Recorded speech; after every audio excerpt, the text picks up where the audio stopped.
خب بله، کسی که میکشه، بیشرمانه میکشه، یعنی یجاهدون فی سبیل الله ولا یخافون لومة اللائم، یعنی بیشرمانه کشی. ببینید این دقیقاً منظورش اینه، یعنی تربیت بشه که بیشرمانه بکشه و خجالت نکشد جنایت.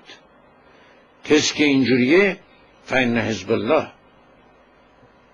هم الغالبون میشه دیگه، حزب الله میشه و اونها پیروز میشن.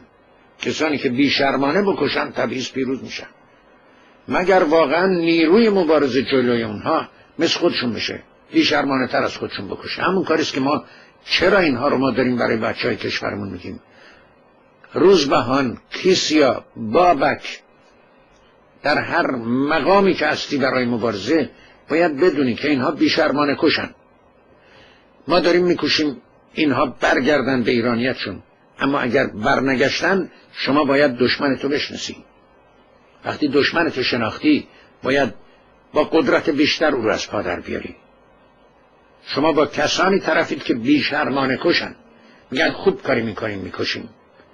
شما باید نیروی روحیتون از اونها خیلی پیشرفته تر باشه در این زمینه. بگید ما هم خوب کاری میکنیم اونها رو،